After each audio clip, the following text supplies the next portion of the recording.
હું તમને x અક્ષની પણ વાત કરું, y અક્ષની પણ વાત કરું અને z અક્ષની વાત કરું. ના ઉગમ બિંદુ. હા, તો એને કહીશું 3D, 3 dimension, 4 dimension, 5 dimension, n dimension. તમે જ્યારે આગળ ભણશો ત્યારે મેથ્સ વાળા લાપ્લાસના ઇક્વેશન ને બધું ભણવાના છો તમે ભવિષ્યમાં. તો બધું n ડાયરેક્શન પર આવશે. બરાબર? n અક્ષ, n x અક્ષ હોય, n y અક્ષ હોય ને n z અક્ષ હોય. બરાબર? આ બધી વસ્તુ લાંબા ગાળે આવવાની પણ અત્યારે ખાલી તમારા બે ની વચ્ચે જ આવવાની. સૌથી વધારે તો 2D માં જ આવશે. 3D નો આપણો કિસ્સો ભાગ્ય જ આવે. બરાબર? હવે એની અંદર કોઈ પણ સદિશને મારે રજૂ કરવું હોય, દાખલા તરીકે મેં તમને હમણાં થીટાનો ઉપયોગ કરતા સમજાવ્યું કે આ રીતના બે ઘટક પડે. તો બે ઘટકનો મીનિંગ શું થયો એ સમજીએ. જુઓ, તો અહીંયા આગળ આ એક સદિશ છે, તો એક બીજો સદિશ, અને અહીંયા આગળથી બે ઘટક આપણે લીધા. તો બે ઘટક એના આધાર પર રહ્યા. તો એ છે, તો આ તમારો a cos થીટા કહેવાય ઘટક, અને આ તમારો a sin થીટા ઘટક કહેવાય. આ બે ઘટકોનો ઉપયોગ કરીને તમે આ સદિશને રજૂ કરો છો. બરાબર? તો એનો મતલબ એ થયો કે અહીંયા આગળ આ જે ઉપરની દિશા બતાવે છે કઈ આ x અક્ષ બતાવે છે, આ y અક્ષ બતાવે છે. અહીંયા આગળ જે y અક્ષ આપણે જોઈએ છીએ એ મેં y નું રૂપાંતર અહીંયા આગળ કર્યું. બરાબર? તો એનો મતલબ એ થયો કે જ્યારે કોઈ સદિશને તમે બતાવો છો તો મેં આગળ એવું લખ્યું હતું ax આના બરાબર અહીંયા આગળ જે ઘટક થતો હતો એ sin થીટા, એ sin થીટા ના બરાબર લખાય ay. બરાબર? તો કોઈ પણ સદિશ છે એ બે ઘટકનો બનેલો છે, x ઘટક અને y ઘટક. બરાબર? અત્યારે 2D ની વાત કરું, હું 2D ની વાત કરું તો 2D ની અંદર એ x અને y નો બનેલો છે. પણ જો 3D લઈએ તો x, y અને z ત્રણનો ઉપયોગ કરવો પડે. બરાબર? 3 ડાયમેન્શન જો લેવા જઈએ તો 3 ડાયમેન્શન એ દોરવું થોડું અશક્ય છે. માટે આપણે અત્યારે કશું એની ચર્ચા નથી કરતા, ખાલી 2 ડાયમેન્શન ની વાત કરીએ. તો માની લો કે આ તમારો એ સદિશ છે. બરાબર? તો એ સદિશને રજૂ કરવા માટે તમારે એને બતાવવા માટે અહીંયા આગળ ax લખવો પડે વત્તા એનો ay ઘટક, બંને ઘટકો અહીં લખવા પડે. પણ બંનેની દિશા તમે જુઓ, એક આ દિશામાં છે ને એક ઉપરની દિશા, વચ્ચે 90 ડિગ્રીનો કોણ છે. તો અહીંયા આગળ તમે કહો છો આ x દિશાનો, આ x દિશામાં, આ જે થશે એ y દિશામાં. સમજ પડી? એ સદિશને રજૂ કરવો હોય તો મારે ax ઘટક લેવાનો અને લખવી પડશે x દિશા, ay ઘટક એટલે y દિશામાં. સમજ પડી આટલી? હવે દરેક વખતે જો આવું લખીએ તો આપણને બધા મૂર્ખા કહેશે કે આ કેવું લખે છે, આ તો x દિશા y દિશા. પણ એને સિસ્ટમ તરીકે રજૂ કરવું હોય તો અહીંયા આગળ x દિશા ખાલી બતાવી હોય તો એને એક એકમ સદિશ વડે દર્શાવી શકાય. એકમ સદિશ. આ એકમ સદિશ તમે એક નવો શબ્દ સમજ્યા હતા, એકમ સદિશ. તો એની વ્યાખ્યા હું પહેલા લખું છું પછી સમજાવું. એકમ સદિશ, એકમ સદિશ. બરાબર? જે સદિશ નું મૂલ્ય એક એકમ હોય, એક એકમ હોય પણ હોય અને ફક્ત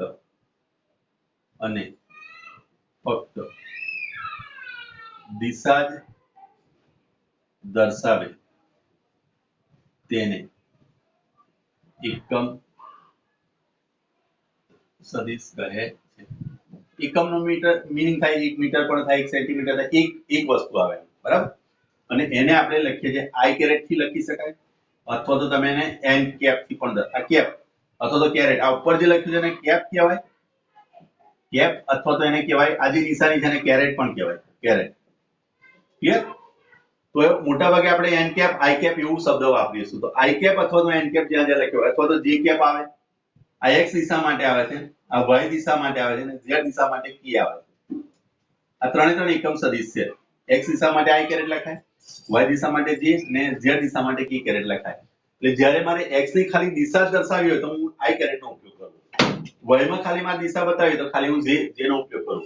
એનો મતલબ અહીંયા આગળ એવું લખી શકાય કે જ્યારે ફક્ત x દિશા દર્શાવી હોય, x દિશા દર્શાવવી હોય ત્યારે i કેરેટ યુઝ કરો, i કેપ નો ઉપયોગ કરવો. એ જ પ્રમાણે જો y દિશા બતાવી હોય તો y દિશા માટે આવશે તમારી જોડે j કેપ. બીજી એબીસીડી નો j લેવાનો, બીજી એબીસીડી નો i લેવાનો. i ની ઉપર મીંડું મેં મૂકેલું છે, કદાચ ના દેખાય તો બતાવી દઉં ફરીવાર. બરાબર? પછી z દિશા માટે જો 3 ડાયમેન્શન આપ્યું હોય તેની માટે લખાય k કેરેટ. ક્લિયર? ચલો, આની એક બીજી પણ વ્યાખ્યા છે કે સદિશને સદિશના મૂલ્ય વડે ભાગતા. અહીંયા તમે બીજી પણ વ્યાખ્યા લખી શકો છો. સદિશ ને સદિશના મૂલ્ય વડે ભાગતા મળતા સદિશને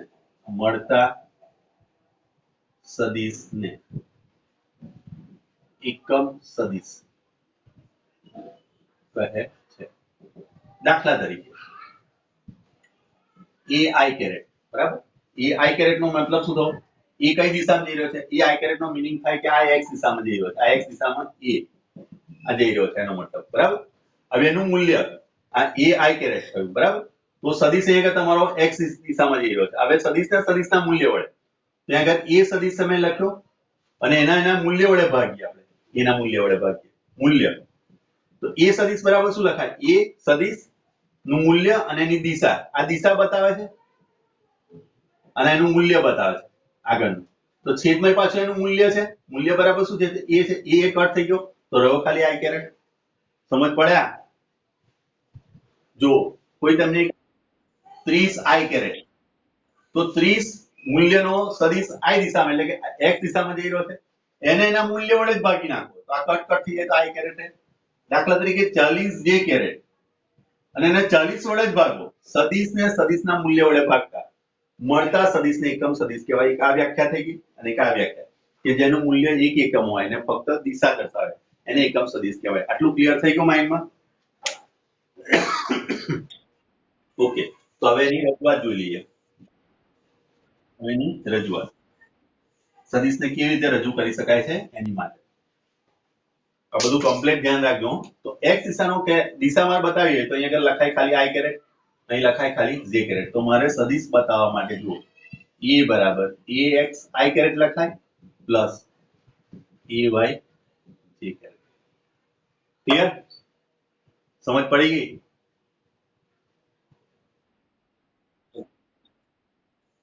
ઓકે, હવે ax બરાબર શું લખાય?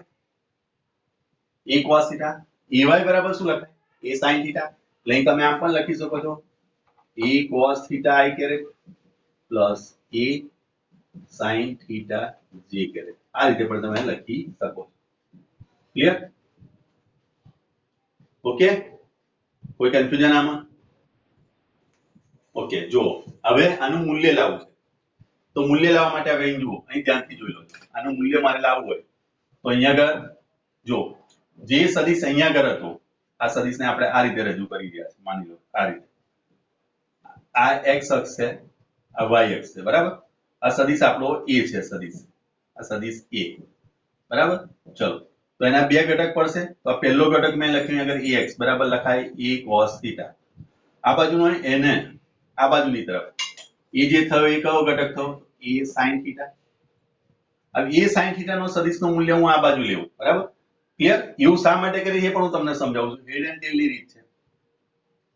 જો આ રીતે આગળ મૂક્યો, બરાબર? તો અહીંયા આગળ તમારો જે થશે આ ખૂણો 90 ડિગ્રી થાય. જો આ ખૂણો 90 ડિગ્રી થઈ જાય તો આનું મૂલ્ય અહીંયા આગળ a sin થીટા જ લખાય. આટલા જ મૂલ્યનો અહીં લીધો ને, તો આ એક બાજુથી એક બીજી બાજુથી ના કર્ણ થયો. તો સૂત્ર શું વપરાય બોલો? અહીંયા આગળ શું થશે સૂત્ર બોલો? પાયથાગોરસનો નિયમ લાગુ પડશે ને અહીંયા આગળ? પાયથાગોરસ ભૂલી ગયા? ઓકે, ચલો, તો અહીંયા આગળ આનું મૂલ્ય લખવા જઈએ તો શું લખાશે? આને હું નામ આપી દઉં o, અહીંયા આગળ o x અને y, બરાબર? તો oy સ્ક્વેર બરાબર શું લખાશે? ox square plus xy square. Clear? ચલો, oy સ્ક્વેર આપણે મૂલ્ય લેવાનું. ox બરાબર શું લખાય? ox બરાબર તો તમારી જોડે a cos થીટા છે. a cos થીટા નો સ્ક્વેર પ્લસ અહીંયા આગળ a cos થીટા અને અહીંયા આગળ આવશે i કેરેટ, ચલો, નો સ્ક્વેર પ્લસ બીજાની અંદર આની અંદર શું થશે? આનો વર્ગ કર્યો પછી જો ox સ્ક્વેર લખીશું આપણે પ્લસ xy સ્ક્વેર, બરાબર? તો આ બંનેનો સીધો સીધો આપણે સ્ક્વેર કરી દઈએ. શું લખાશે અહીંયા? a square cos square theta i square, i cap નો સ્ક્વેર કરીશું પ્લસ અહીંયા આગળ લખીશું a square sin square theta અને g સ્ક્વેર નો કેપ સ્ક્વેર કરીશું.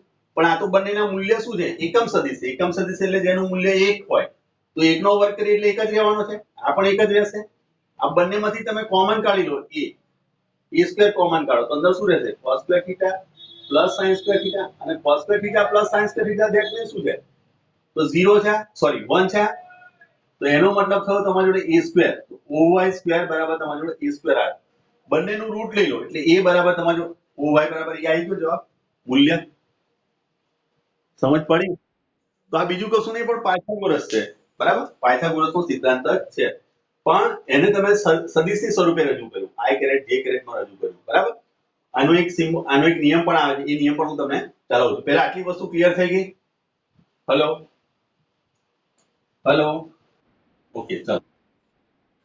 તો એનો મતલબ એ થયો કે તમને સદિશની રજૂઆત પણ આવડી ગઈ, બરાબર? એનો મતલબ એવો થયો કે સદિશની આપણે ખાલી રજૂઆત પણ માની લો કે એક બીજો સદિશ છે, એ આ રીતે છે. અહીંયા આગળ x અક્ષ છે, અહીં y છે, બરાબર? અને અહીંયા આગળ આ b સદિશ છે, બરાબર? તો આના પણ બે ઘટક પડે, bx બરાબર b cos થીટા, અહીં માન લો કે આ થીટા અહીં બને છે, તો અહીંયા આગળ આવશે by બરાબર b sin થીટા. હવે આને રજૂ કરવું હોય તો કેવી રીતે રજૂ કરાય? તો b બરાબર bx i caret plus by j caret લખાય આવું? હેલો ઓકે ચલો. હવે પછી તમે જે ભણવાના છો સદિશની અંદર, આ સદિશને મેં રજૂઆત કરતા શીખવાડ્યું. સદિશ આ રીતે મૂકી શકાય, રજૂ કરી શકાય. પણ હવે તમારે શું કરવાનું છે? તો બે સદિશોના સરવાળા કરવાના છે. બે સદિશોનો સરવાળો કરવાનો આવે, બે સદિશોનો બાદબાકી આવે, અને બે સદિશોના ગુણાકાર આવે. પણ આ બધું આપણે જે નોર્મલ લાઈફમાં વત્તાકાર ગુણાકાર ભાગાકાર જે કંઈ કરીએ છીએ એના કરતા અલગ છે. અને એટલા માટે મેં તમને સદિશ બહુ ડીપથી વ્યવસ્થિત રીતે એને રજૂઆત કરતા પહેલા શીખવાડે. હવે આ બંનેની મારે બાદબાકી કરવી હોય અથવા તો ગુણાકાર કરવો હોય અથવા તો ભાગાકાર કરવો હોય તો એની માટેના સ્પેશિયલ નિયમ છે, અને નિયમ તમારે ફોલો કરવા પડે. સાયન્સ થોડું ટિપિકલ એટલા માટે છે કે અહીંયા આગળ તમે સીધા બેનું સીધું સમેશન ના કરી શકો, સીધું ના કરી શકો, બરાબર? આનું સમેશન કરવાનો એક સિસ્ટમેટિક વે છે, બરાબર? ક્લિયર? તો હવે જોઈએ તો સદિશ જે છે, દાખલા તરીકે આ બે સદિશનું મારે સમેશન કરવું છે, બરાબર? તો કેવી રીતે કરાય એ જોઈએ. તો હવે તમારું આ x a છે અને b છે, તો a અને b નું મારે સમેશન સરળો કરવો છે પહેલો. તો સદિશ જે છે એવું વિચારી લો કે એ બહુ જૂના પુરાણા વિચારવાળા છે, એકદમ પ્રાચીન વિચારવાળા છે, પ્રાચીન વિચારધારા ધરાવતા, બરાબર? જળ મગજના છે એવું કહી શકાય. કે દાખલા તરીકે એમાં લવ મેરેજ એલાવ નથી એવું કહી શકો તમે, બરાબર? કે દાખલા તરીકે જો x વાળો હોય તો x વાળા જોડે સંબંધ રાખે, y વાળો છે તો y વાળા જોડે સંબંધ રાખે, અહીં ક્રોસમાં જશે નહીં, બરાબર? તો અહીંયા આગળ એ રૂઢિચુસ્ત જ્ઞાતિમાં જ મેરેજ કરે, જ્ઞાતિ બહાર નહીં જાય, એવી વસ્તુ અહીંયા આગળ સમજીને ચાલજો. તો આ બેનું મારે સમેશન કરવું છે તો સીધું એ સમેશન આ રીતે થાય કે પ્લસ કરો.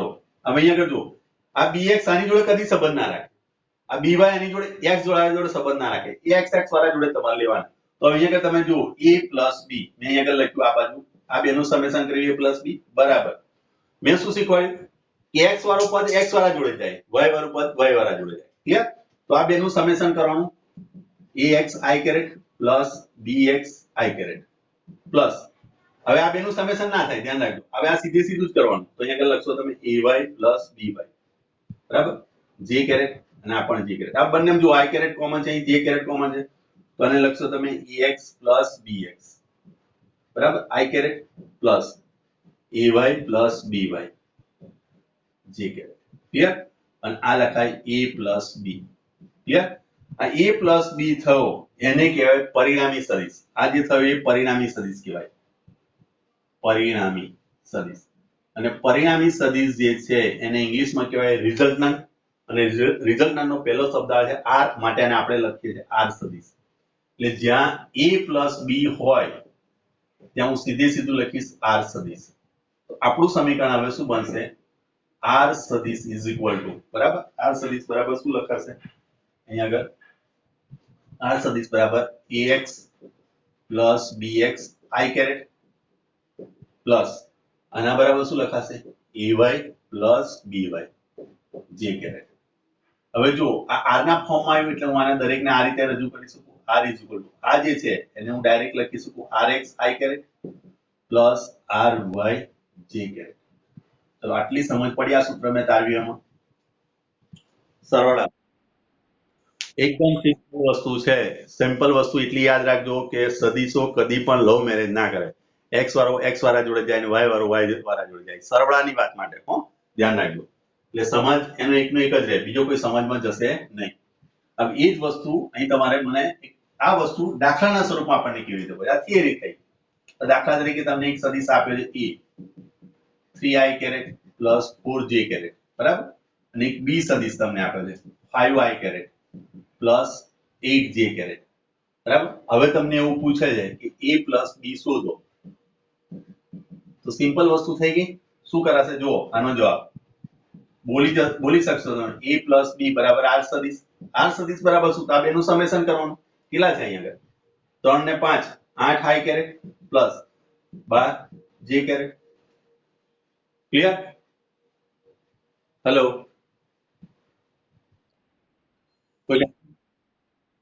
ચલો ઓકે ચલો માની લો કે આપણે એની જગ્યાએ તમને એવું આપેલું છે અહીંયા આગળ અહીં માની લો કે એક 1i કેરેટ અહીંયા આગળ 2i j કેરેટ અહીંયા આગળ આપ્યું છે 2 અને અહીં આપ્યું છે માની લો કે 5 આપ્યું છે કે 3 આપેલું છે ચલો આનું સમેશન શું થાય બોલો a પ્લસ b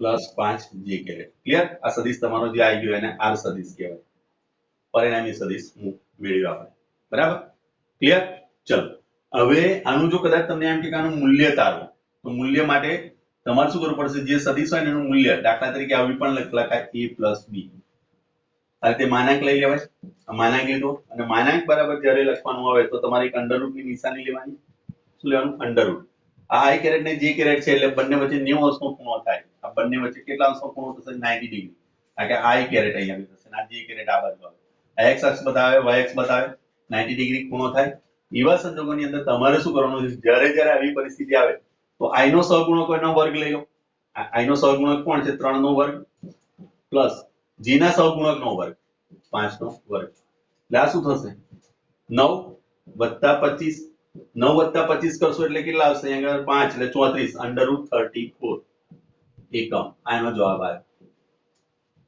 સમજ પડી હેલો ઓકે હવે તમને સપોઝ માની લો કે એવું કે અહીંયા આગળ આ જવાબ તમે જાતે શોધી લો એકવાર આ દાખલો એક મૂકું છું તમારા માટે a બરાબર 3i caret plus 4j caret અને b બરાબર તમને આપેલો છે 4i caret plus 3j caret બરાબર તો આ બેનો a પ્લસ b શોધો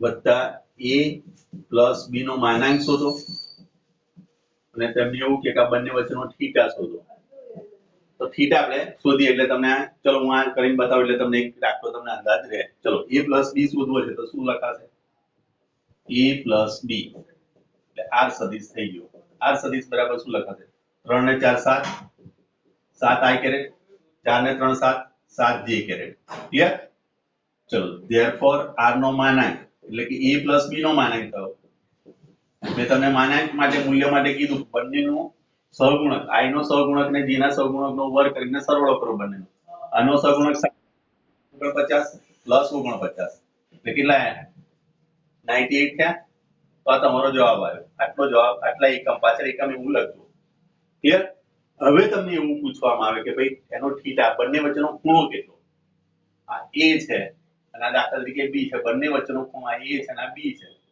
આ બંને વચ્ચેનો મારે ખૂણો શોધવો છે તો એવા સંજોગોની અંદર તમારે હંમેશા યાદ રાખવાનું કે tan થીટા તમારે લેવાનું tan થીટા અહીંયા તમે જોઈ શકો કે જે y નો સહગુણક હોય y એટલે કે y નો એટલે કે g આવે તો g ના સહગુણક કોણ છે તો 7 છે x નો સહગુણક કોણ છે તો એ પણ 7 છે 7 ના છેદમાં 7 ગયા ધેટ મીન્સ 1 અને tan થીટા 1 ક્યારે આવે બોલો હા તો આના પરથી તમે લખી શકો થીટા બરાબર 45 આ રીતેનો જવાબ લાવી શકાય સમજ પડી ગઈ કે આ રીતે તમે થીટા શોધી શકશો હવે બધા મૂલ્ય બાકીના બીજા કોઈ આપેલા હોય તમારે જો tan થીટાની જે વેલ્યુ આવે એ તમારે પેલા કોષ્ટક મેં એટલા માટે મંગાવ્યું કે કોષ્ટક પરથી હું તમને સીધે સીધું આનો અંદાજ લાવીને તમને બતાવી દઉં કે આ રીતે કોષ્ટક પરથી પણ શોધાય ક્લિયર? કોઈ કન્ફ્યુઝન આમાં? બોલો. ઓકે, ચલો હવે જુઓ કે એને સદિશ જે છે એને રિપ્રેઝન્ટ કરતા હું તમને શીખવાડું, બરાબર? એ અને બી, ઈ નો પ્લસ કેવી રીતે થાય છે, માઇનસ કેવી રીતે થાય છે એ સમજાવું છું. અને આ કોષ્ટક આ જે આકૃતિ અત્યારે હું દોરું છું એને પરફેક્ટલી યાદ રાખજો, કારણ કે આ જીવન તમારે યુઝ લેવાની. માની લો કે એક સદિશ આ રીતે છે ને એક સદિશ આ રીતે છે, બરાબર? ચોરસ લેવું એટલે તમને થોડો અંદાજ વધારે. આ એક સદિશ આ રીતે છે આપણી જોડે, માની લો કે આ એ સદિશ છે, બરાબર? અને આ બી સદિશ છે, બરાબર? હવે તમને જ્યારે એવું કહે કે a પ્લસ બી નો ચિત્રાત્મક રજૂઆત એની ગ્રાફિકલી રિપ્રેઝન્ટેશન એ શું છે? તો કોઈ પણ સદિશ જ્યારે તમે બતાવો છો આ રીતે બતાવો છો, બરાબર? આ સદિશ એ છે માનો, તો આ જે ભાગ છે એ ભાગને શીર્ષ કહેવાય, શીર્ષ. અને આને કહેવાય પૂછ, આ હેડ કહેવાય, અને આને કહેવાય ટેલ. ક્લિયર? આ પૂંછડી અને આ એનું માથું. આ શીર્ષ એટલે માથું, આ પૂંછડીનો ભાગ થયો. તો અહીંયા આગળ તમે જો કે આ હેડ છે અને આ ટેલ છે, પાછળ જે થઈ એ ટેલ કહેવાય. ક્લિયર? આનું હેડ થયું, આની ટેલ થઈ. તો એક હેડ એન્ડ ટેલ નો રૂલ આવે છે, બરાબર? એ નિયમ છે કે જ્યારે તમારે બે સદિશનો પરિણામી સદિશ સમેશન કરવાનું હોય, સરળો કરવાનો હોય, તમારે એવો ને એવો સદિશ એના આના પહેલો સદિશ તમે મૂકો, કોઈ પણ એક સદિશ તમે દાખલા તરીકે આ બે સદિશ છે આપણી જોડે, એક આ સદિશ છે એ છે અને એક બી સદિશ આ રીતે છે. હવે આનું મારે સમેશન કરવું છે, આનો પરિણામી સદિશ લેવો છે, તો કોઈ પણ એક સદિશ લેવાનો. દાખલા તરીકે આ સદિશ મેં અહીંયા આગળ ફરીવાર દોરું છું, એક દિશામાં દોરી દેવાનો, આ એ સદિશ અને એટલો જ માનાંક વાળો સદિશ અહીંયા આગળથી તમે આ દિશામાં મેં લીધો છે, બરાબર? તો આ દિશાની અંદર કઈ દિશા તરફ બતાવે છે? અધો દિશામાં બતાવે છે. આટલો સદિશ અહીંયા આગળ જ મારે મૂકવાનો, પણ શું કરવાનું? પહેલાના હેડ પર બીજાની ટેલ આવી જોઈએ. શું થવું જોઈએ? પહેલાના હેડ પર બીજાની ટેલ. એટલે આની ટેલ કઈ છે? આ છે, એ અહીં આવી જોઈએ, આ રીતે મુકાય તો બી સદિશ થયું. અને આ બેને જે હેડ આવ્યો અને આ પહેલાની ટેલ, છેલ્લાની હેડ અને પહેલાની ટેલને જોઈન્ટ કરશો એટલે આ સદિશ તમને મળશે, અને આર સદિશ કહેવાય. ફરીવાર સમજો, દાખલા તરીકે અત્યારે આ સદિશ છે એ આપણી જોડે, એ આ રીતે ગયો, બી ઉપરની દિશા લે છે, તો ઉપરની દિશા માટે એટલો જ અહીંયા આગળ મારે સદિશ દોરી દેવાનો. હા, પણ શું કરવાનું? આના હેડ પર બી ની ટેલ આવી જોઈએ અને પછી શું કરવાનું? બી નો હેડ અને એ ની ટેલ એ બંનેને જોઈન્ટ કરીને એક સદિશ દોરી દો, તો આ થયો તમારો સદિશ આર, a પ્લસ બી. સમજ પડ્યા? હેલો? ઓકે, જુઓ તો પછી આપણે અહીંયા આગળ જુઓ, આની માટે વિચારો. આ જે થયો એ છે, મારે a પ્લસ બી શોધવો છે, એટલે હું શું કરીશ? હેડ એન્ડ ટેલ પ્રમાણે દોરી દીધો. અને આ જે છે બી, બી ની ટેલ એ એના હેડ પર આવી જોઈએ, તો અહીંયા આગળ હું દોરી દઈશ. આ બીજા કલરથી હું મૂકું, તો જો આ બી સદિશ હું અહીંયા આગળ મૂકીશ, તો બી સદિશ આપણે એટલા જ એંગલ પર મૂકવાનો, 90 ડિગ્રી પર છે, 90 ડિગ્રી પર જ મૂકવાનો. અહીં એરો બતાવી દીધો, આ બી સદિશ થઈ ગયો. પછી શું કરવાનું? આ બંને પોઈન્ટને જોઈન્ટ કરવાના, આ બંને. આ જે સદિશ થયો એ સદિશને કહેવાય આર, a પ્લસ બી. સમજ પડી? આ ઓકે. હવે સપોઝ માની લો કે કોઈ તમને એવું કહે કે a માઇનસ બી શોધો, a માઇનસ બી, બરાબર? તો આ બી આપેલો તમને, તો જે સદિશ હોય એનો વિરુદ્ધ દિશાનો સદિશ લઈએ એ માઇનસ બી થઈ જાય. આ સદિશની દિશા અત્યારે કઈ દિશામાં છે? y અક્ષમાં. જો એનું માઇનસ લઈ લો એટલે કયા દિશામાં જતો રહેશે? અધો દિશામાં. એટલે આ સદિશનો વિરુદ્ધ સદિશ આ 10 દિશા તરફ આવે, આ તરફ આવ્યો, બરાબર? હું આને આ રીતે રજૂ કરું, આ બી માઇનસ અધો દિશામાં જશે અને ડાયરેક્શન ચેન્જ થઈ ગઈ, 180 ડિગ્રી થઈ ગયો. ક્લિયર? હવે અહીંયા આગળ તમે જુઓ કે મારે a પ્લસ a માઇનસ બી શોધવો છે, a માઇનસ બી. ક્લિયર આટલી વસ્તુ? ઓકે, તો શું કરીશું? હવે એ પોઝિટિવ છે તમારો, બરાબર? તે પોઝિટિવ એટલે તમે આ જે વસ્તુ જે છે એને પોઝિટિવ રાખશો, તો બી ને અહીંયા આગળ તમે શું કરશો? આ બાજુ રજૂ કરશો, પણ એની દિશા કઈ હશે? ઉલટી. હેડ એન્ડ ટેલ પ્રમાણે મારે રજૂ કરવો છે, તો આની ટેલ થઈ ને એની હેડ થઈ. બી સદિશ હું આખો લઈને આગળ મૂકીશ આ દિશામાં. જો પાછી પાઇન બદલાઈ ગઈ મારી, પેન લાલ કર. બી સદિશને મેં અહીંયા આગળ મૂક્યો, એનો મતલબ શું થયો? કે આ માઇનસ બી બતાવે. ક્લિયર? અને આ બેને જોઈન્ટ હવે કરીશું આ દિશામાં, એ શું થશે? a પ્લસ થશે અને b માઇનસ થશે, એટલે શું લખાશે? a માઇનસ બી. અને એના બરાબર તમારો આર સદિશ. મગજમાં ઉતરે છે આ વસ્તુ? ઓકે, સપોઝ માની લો કે વિદ્યાર્થી એવું કરે કે અહીંયા આગળથી તમે આને આ બાજુ અહીંથી આમ લાવી દો, દાખલા તરીકે આને તમે અહીંયા આગળ મૂકી દો, આ ઈને, બરાબર, ઈને અહીંયા આગળ મૂકી દો છો, બરાબર, તો પણ શું થયું? આ બી પ્લસ પ્લસ એ જ છે ને, આ તો પણ તમારો જવાબ કયો દિશામાં આવે છે? અહીંયાથી આ બેને જોઈન કરશો તો પણ શું થવા? એ પ્લસ બી થયું, કારણ કે એ પોઝિટિવ છે, બી નેગેટિવ, તો એ ડાયરેક્શન થઈ જાય. એ ને પણ અહીંયા આગળ તમે મૂકી શકો છો, કાં તો બી ને અહીંયા આગળ તમે મૂકી શકો છો. ક્લિયર?